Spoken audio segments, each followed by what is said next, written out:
It's Relic time, gamers. Did you know that? Did you know that we have news on Relics? Well, I'll tell you what, I did. And actually, I forgot about this post, but fortunately, people reminded me about it when I woke up. So here we go. Let's talk about Relics. We've got some information. We've got some details. Now, there are a few things we do know. So, quick TLDR here. What is a Relic? A Relic is essentially the 6th bonus of runes being taken out of runes and added to its own special slot. And look at this. It actually appears in your gear. Look at that. We no longer have 2 rows of 3. It's a 4 out of 3 now. And there is what a Relic looks like. Enjoy it. Behold. So runes are basically just going to be attributes. Just going to be stats now, and relics are going to have these kind of special weird effects. For example, we see this one here, Relic of the Zephyrite. Summon crystals that applies protection and resolution when using elite skill.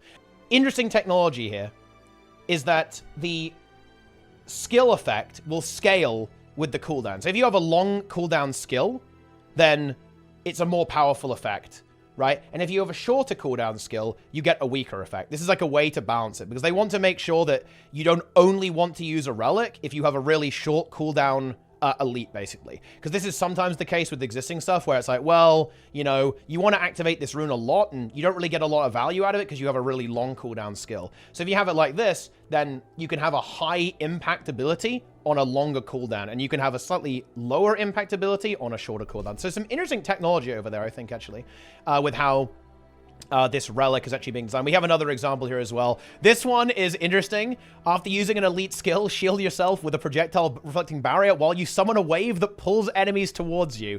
And you might be thinking, wow, that sounds a little bit disgusting in PvP and World versus World. And yeah, here's some unsurprising news here. Relics do exist in PvE and PvP. However, relics will function a little bit differently in different game modes because, yeah, an effect like that could be interesting, very questionable. Reflect and a pull. Maybe on an instant cast ability like a Jaunt on Mirage. Sounds like a lot of fun to deal with in PvP. But yeah, it's good to know that they're already kind of thinking about that. And one thing to note about this, and they go into this a little bit here, with the design of what these relics are supposed to be, they want to really engage active gameplay, right? Like active gameplay. So they don't want it to be like, oh, you get 5% more damage, or oh, you heal for 10% more, which is kind of how a lot of runes, and honestly sigils as well, right? Maybe they'll look at sigils next. They want it to be more of like an active, like extra skill you have in a way. And I think that's very exciting, actually. I think that having passive bonuses is way less interesting than having something that you can play around, right? And you have to, in a way, change your playstyle to adapt to your build. I think that's a really fun piece of design. Very interested to see what they actually come up with there. Another few details here. There's a bunch of core relics as well, and there are some that are going to be an expansion. So some of these are going to be core relics just in the core game, and then some of the others are going to be in the expansion. So check this out. 40 core relics are coming with Secrets of the Obscure, with 12 expansion relics for a total of 52. And the way you unlock these, by the way, is pretty interesting. This might actually take a bit of time. It depends like how it's going to be, actually. This will be a very, very interesting meme with this, because take a look at this. Where do they actually talk about this? Where are they?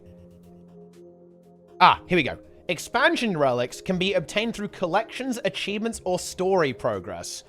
That is an interesting meme right there. So there's actually going to be some unlocking gameplay behind this. So it's not going to be something that you necessarily just buy, right? And in fact, you can't trade these, right? While you can't trade them, they're available to all characters on your account by visiting an NPC relic vendor after you've unlocked them. That's honestly sounds a little bit annoying. I'm really going to be feeling the pain for a lack of a legendary relic on launch, but don't worry, that is coming later. Bit of a feels bad, man. This kind of system is a bit annoying. It's like every time you want to go and pick up a relic, well, now you've got to go talk to an NPC relic vendor. I'm really surprised that they did it like this. This seems super annoying. I don't know. I have to say, doesn't sound like a very particularly fun system to deal with. Maybe it will get refined a little bit. Maybe it is good. Maybe it's fun. Maybe it will be amazing, and we're all gonna love it when we actually get into it. We'll see. We shall see, though. Okay, it's gonna be fantastic. If you have Guild Wars 2 Soto, you'll be able to acquire expansion relics. While they're not more powerful than core relics, expansion relics allow us to design effects that are more intricate, bold, and thrilling. This This statement is actually kind of ambitious, right? They're saying they're not more powerful, but they're more intricate, bold, and thrilling. Good luck with that, ArenaNet.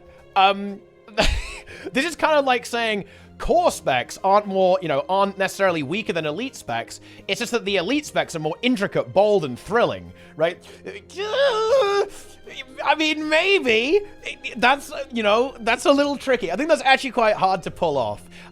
Because generally, if you make something more complicated, you make something more intricate, it's a lot of the time it can end up more powerful. Like something doing more things or doing something a little bit wackier can often end up in it being more powerful. I'm not gonna lie. But we'll see, right? We will see. We absolutely will. It might be that maybe the expansion ones are a bit more niche, right? Whereas I think this is a core relic here, right? With Rune of the Zephyrite. Summon crystals that apply prot and resolution after using an elite. That's a powerful effect, right? And I think this is what they're talking about. Whereas the expansion route, this is kind of wacky, right? It gives projectile reflecting barrier while summoning a wave that pulls enemies towards you. But on the other hand, I think it's very easy to imagine a rune like this being really busted and a rune like this being like, whatever, right? It's like you get some boons, right? So we'll have to see how well this statement ages. I think this is a very ambitious statement from ArenaNet, but honestly, it's not. I don't think it's a big deal. Like, even if the expansion relics end up being more powerful, I mean, look, elite specs are more powerful than, core specs anyway, right? They're an upgrade. They aren't horizontal. And Guild Wars 2 has power creep, right? Like, certain expansions have, like, really busted specs. Others a little bit less so. So, not really a surprise if this ends up happening in this particular way. And we do get a free relic there. Get some free relics there, gamers. Okay, you love to see that, okay? It's fantastic stuff. Good news is that core relics are not account bound. It's just the expansion relics that are. So you can actually go ahead and buy core relics and craft them and share them. Very similar to the rune system. And that makes a lot of sense. Ultimately, runes are an important part of the Guild Wars 2 economy.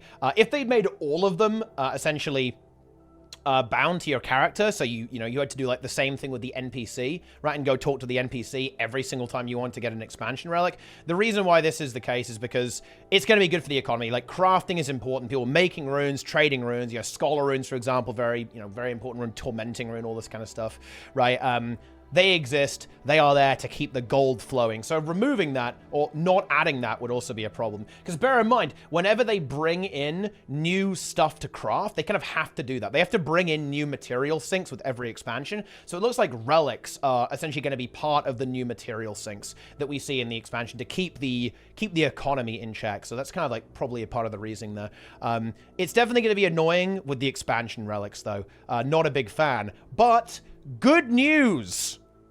Good news. One, we're getting more relics during the quarterly updates and more core relics, by the way. I actually mentioned earlier in this post that they are going to add more core relics over time too to kind of fill out that roster, which will be interesting. I definitely think that's one of the things that was missing for me with Ender Dragons was the lack of runes. So very glad to see them add more of those, because they can, they can be impactful. And these in particular, the way they're designing these relics, they should be pretty build altering, which honestly, pretty hype. I like that. We got some theory crafting going on. But honestly, let's talk about the elephant in the room.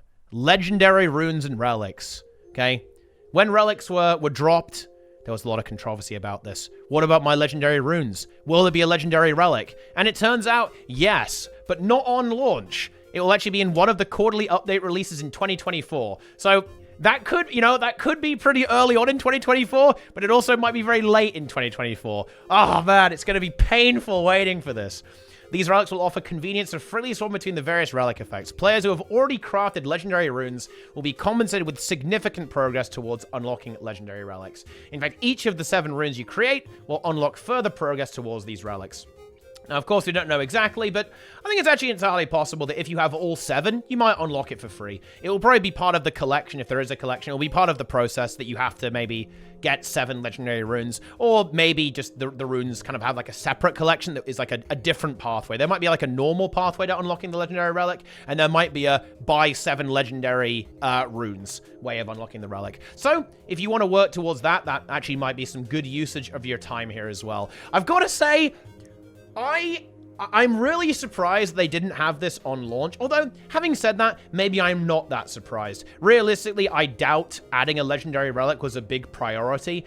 it's a very small amount of players who actually have legendary runes, and it definitely is going to be annoying. I have legendary runes, and it will be frustrating for me to have to like constantly go back to an NPC to pick this stuff up, right, on all of my characters instead of just using legendaries. The convenience of the legendary armory is really good, and having that slightly reduced for, you know, potentially close to a year, yeah, I admit it, I will probably grumble about it a lot. Like, oh, I don't want to go talk to an NPC.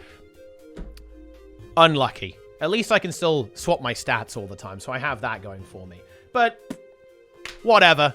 I guess we deal with it. You know, ArenaNet, they just were like, you know what?